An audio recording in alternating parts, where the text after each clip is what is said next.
Good morning, good morning, good morning. Ayan, magluluto na naman ako dito sa kusina, guys. Ayan, dami ko na naman lulutuin. Ayan. Ayan, magluluto ako ng taisin.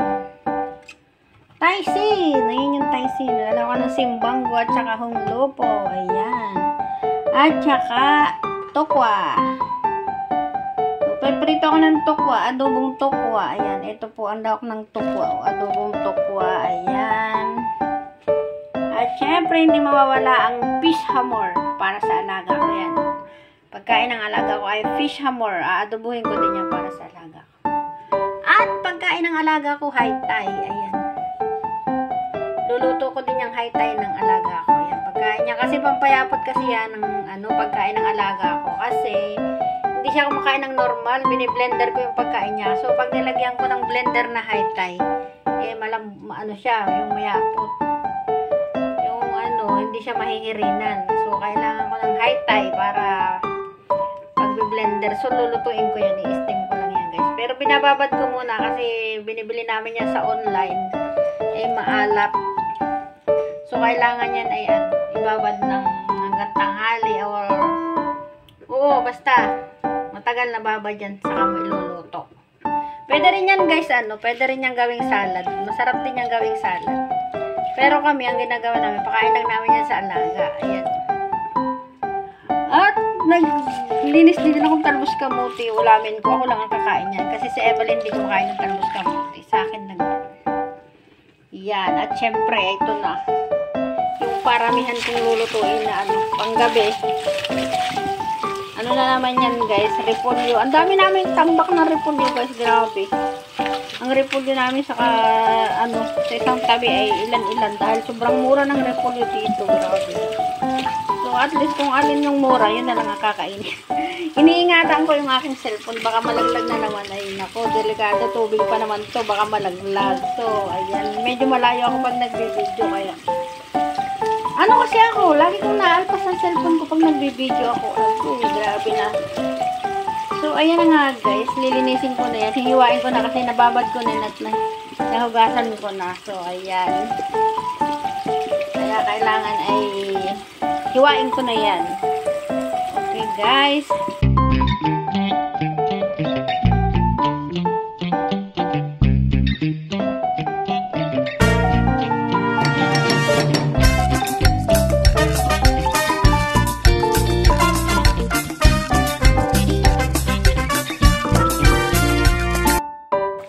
Yan, guys, may niluto din akong sabaw. Ayan. Sa Taiwan ka lang makakakita ng mga ganitong sabaw. Pero ang sarap niya, guys, promise. Itong green na to, na gulay, ayan, yan nakakapagpasarap dyan, nakapagpabango. Kaya ang sarap talaga niya, guys, promise. Wala kaming bitsin. Pero alam niyo, guys, kung ano yan. Yan ay buto-buto ng karne. Yan, mga buto-buto ng karne yan. Nilagyan ko lang ng mga gulay. Parang nilaga lang siya, hindi siya ginis. Hindi siya maasin. Nilaga lang siya, guys. Kaya, sobrang sarap niya. Sarap niya talaga, guys. Yung lasang-lasa niya, lasang-lasa talaga yung sarap. Ito ko lang yan natutunan sa, sa Taiwan. Pagluluto ng mga ganyang mga sabaw-sabaw. Diba, ang sarap. Kasi maulan dito, kaya naisip kong magawa ng at least marami akong stock na buto-buto sa rep. Kaya naisipan kong magawa ng sabaw namin ni Evelyn. Saka ang dami namin repolyo na naka-stock din sa rep. Sa labas, Diyos ko, kailangan maubos ito sa slow as.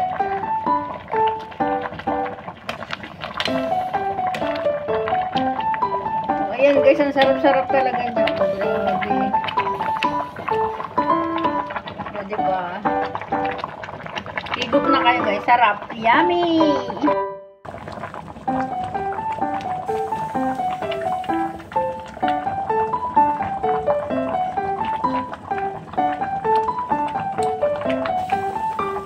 Ayan, nahiwa ko na ang simbanggo. Ayan, ang hirap, kala nyo, madaling maghiwa. Ayan ang simbanggo, guys. Nahiwa ko na. Islanting lang hiwa. Tapos, ayan yung ito yung simbanggo. Ito yung taisin. Ito yung simbanggo. Mushroom na long. Tapos ito ang lopo. carrots. Ayan. Ito naman yung Tysin. Ayan. Tapos yung ayan yung repolyo. Ginadgaran ko ng carrot para magandang tingnan pag naluto na. Hindi puting-puti. Tsaka mas masarap kasi pag may carrot. Kasi masustansya ang carrot. So, ngayon, nire-ready ko lang yan. Mamaya pa akong hapon magluto, nire-ready ko lang lahat yan. Yan. Diba? Ang galing ko, no? Ngayon ay maglalaga ako ng nito. Unahin ko na itong ilaga kasi kakainin nila ito pagdating nila.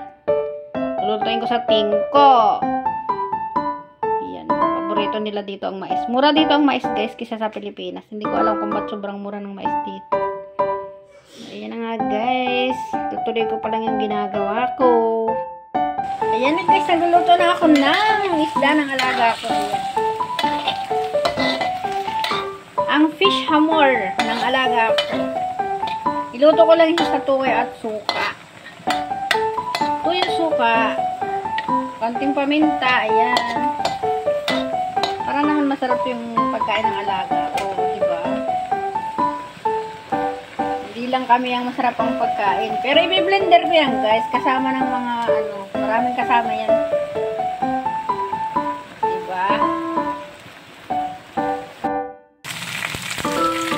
Ayan, ang piniprito ko naman, guys, ay tofu. Mag-aadobo tayo ng tofu.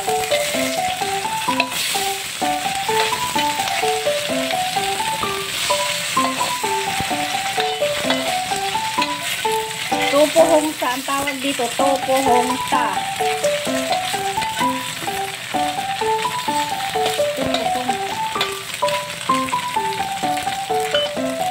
Lagyan lang natin yan ng oyster sauce at saka paminta at dahon ng sibuyas. Ayan. Wait lang, medyo tostahin lang natin. Ayan, lagyan na natin ng oyster sauce. Ayan.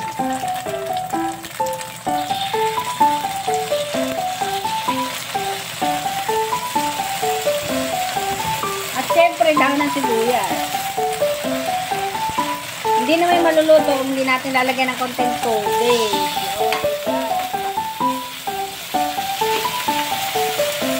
At siyempre, paminta. Ayan. Diba? Ganyan lang kadali. Ganyan lang kasimple magluto ng tofu. Tofu ng Taiwan. Wala na ibang love yan, guys. Papakatihin ko lang yan konti at luto na. Tapos na. Ganun lang kabilis ang pagluluto ng tofu ng Taiwan. O, diba? Ganun lang kabilis. Ilakasan ko ng apoy.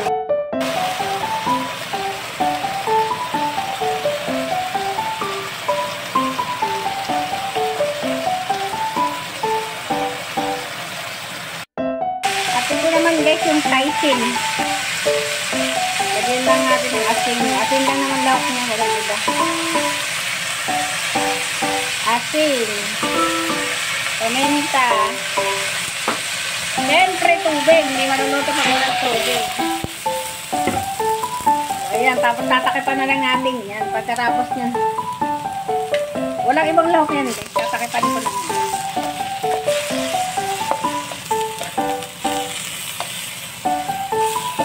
Simple. Takipan ko na para maluto na siya. Bakit dumami ang tubig? Nilagyan. Tinakipan ko lang. Biglang dumami ang tubig. Ang aking niluluto. Ngayon, kakatihin ko na lang yan, guys. At luto na yan pag nakati yan. Kasi medyo matigas-tigas yung Tysin na yan. Kailangan luto-luto yan. Kasi yung mga ngipin dito ay mga sira. Kaya kailangan malambot yung mga niluluto.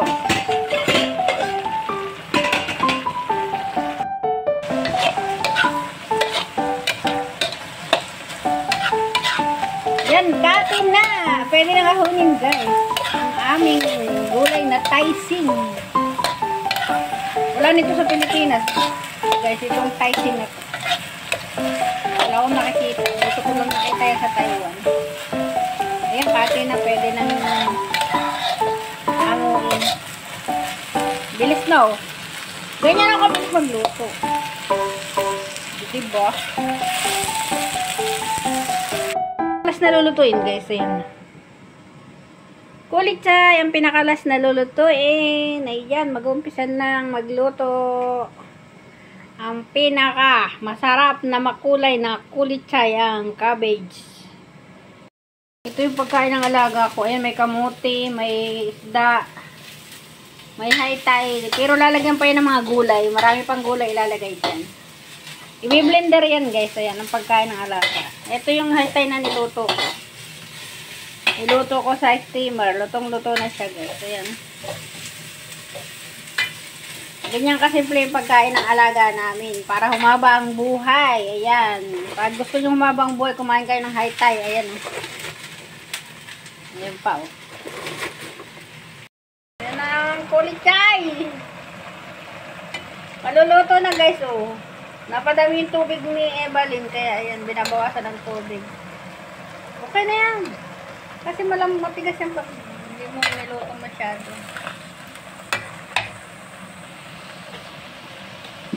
Ang kulichay na makulay, ayan. Maluluto na siya, guys. Ang panghuling niluluto namin ay kulichay para ano. Walang ibang lawak yan, guys. Asin lang. Hindi mo lalagyan pa. Sabi nga niya, lagyan mo konti. Alam nyo, guys, yan yung pinaka-specialty ni Evelyn kulichay. Pagdating sa pagluluto ng kulichay ay eksperto siya dyan talaga. Ayan, kaya pagdating sa kulichay, si Evelyn lang talaga pinagluluto. Ayan. O, diba? Gayaan nyo si Evelyn, oh. Magaling siyang magluto ng kulichay. Kulichay is cabbage. Alam nyo na kung anong kulichay. Cabbage yan. Nilagyan ng ng ano, hunglupo. Hunglupo is carrot. Ayan. Ahonin na, guys. Luto na. Ayan, pwede nang kumain, guys. Luto na. Ito yung brown rice. Ay, yung karne, oh. May karne kami, guys. Tapos ito yung kaisin. Ayan, yung adobong topo. Ayan, malapit na. At ayun yung kulichay, oh. Ahonin na. O, diba?